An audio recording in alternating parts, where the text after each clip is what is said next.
Bueno, vamos a ver el análisis discriminante en StatGraphics, cómo lo haríamos. Ya conocemos la teoría, pues iríamos a relacionar y a método de clasificación, ¿veis? Y análisis discriminante.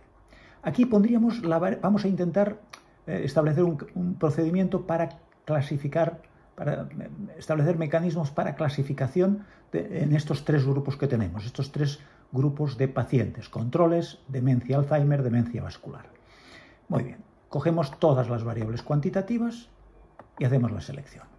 En principio voy a coger todas las variables, pero podríamos hacer una selección hacia adelante, un stepwise o un forward o backward stepwise. Vamos a hacerla con todas. Le voy a pedir las funciones de clasificación, aquellas funciones que hemos visto en la teoría, las funciones discriminantes y aquella tabla de clasificación para ver la calidad de la clasificación. ¿De acuerdo? Bien, pues fijaos, en primer lugar, mirad, todo esto ya lo conocéis de teoría, me define dos funciones discriminantes significativas, la 1 y la 2, que aquí las tengo representadas, ¿veis? La 1 y la 2. Las dos me funcionan bien, ya se ve claro, mirad los grupos, los vasculares, los Alzheimer y los controles.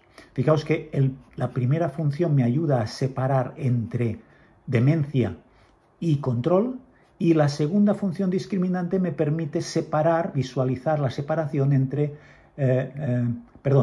me separa, la primera componente me separa vascular de Alzheimer y control, ¿vale? Y la segunda función discriminante me separa los controles de los Alzheimer, ¿veis?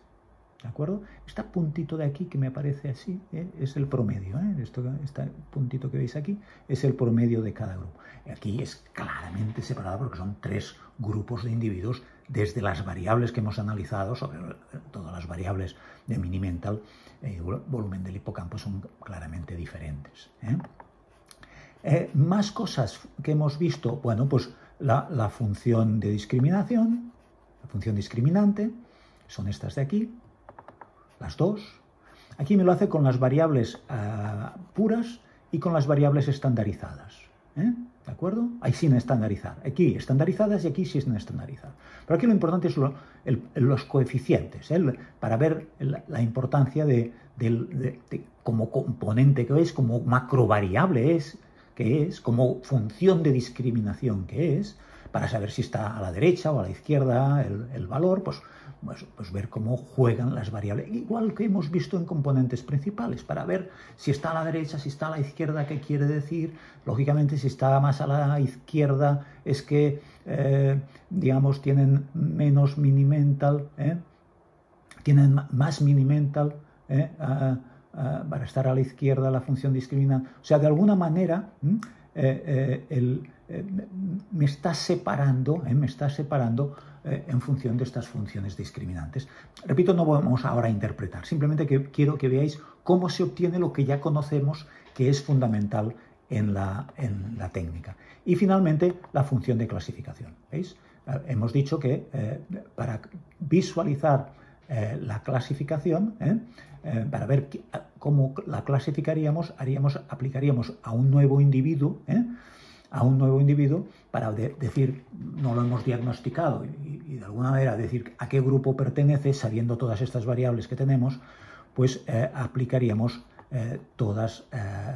calcularíamos todas estas funciones de clasificación y el valor que diera más alto, allí lo clasificaríamos, que viene a ser lo equivalente a decir, bueno, pues está más cerca de este grupo, está más cerca de este grupo, está más cerca de este grupo, este nuevo individuo que no sabemos a qué grupo pertenece. Y finalmente, la tabla de clasificación, pues aquello que decíamos de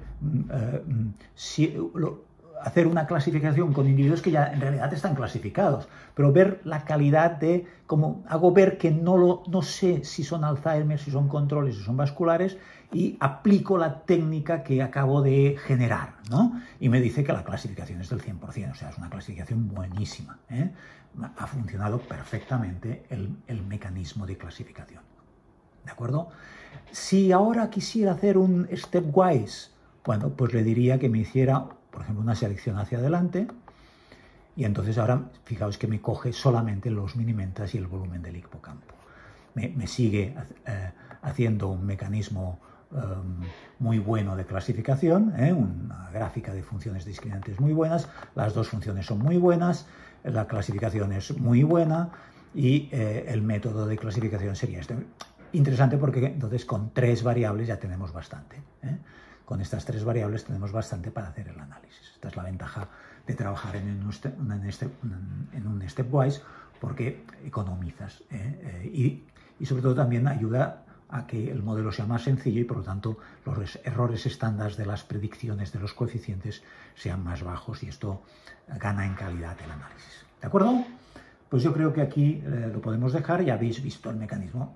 Como siempre, lo difícil es entender lo que es pues, la función de discriminante, lo que es una función de clasificación, lo que es una tabla de clasificación, lo que es la representación de los valores para clasificar un nuevo individuo, ¿de acuerdo? Si ahora, fijaros, ahora hiciéramos introducir aquí abajo, al final introduciéramos un nuevo individuo que no sabemos de qué grupo es, pusiéramos sus valores aquí, si pusiéramos ahora sus valores, me daría la predicción de a qué grupo debe pertenecer este individuo. Por ejemplo, si yo pongo que es un 0, que es una mujer que tiene 80 años, que no tiene diabetes, que no tiene hipertensión, que no tiene enfermedad coronaria, que tiene un minimental de 23, que tiene un minimental a los 3 años de 18 y que tiene un volumen del hipocampo de 4, por ejemplo, si ahora yo levanto el análisis y me vengo aquí abajo, ¿veis? No, aquí, en la tabla de clasificación. Aquí lo que me va diciendo es cada uno de los pacientes cuánto ha dado el valor más alto y el siguiente valor más alto. Y por lo tanto me establece, me dice a quién lo ha clasificado. Entonces, fijaos, el punto 61, que no estaba clasificado, que no lo había puesto de quién es, porque por eso quiero comprobarlo, me dice que sería un Alzheimer, porque lo más probable es que sea un Alzheimer. Esto quiere decir que a la hora de calcular las funciones de clasificación ha caído muy cerca de este grupo. ¿De acuerdo? ¿Sí? Perfecto, pues muchas gracias.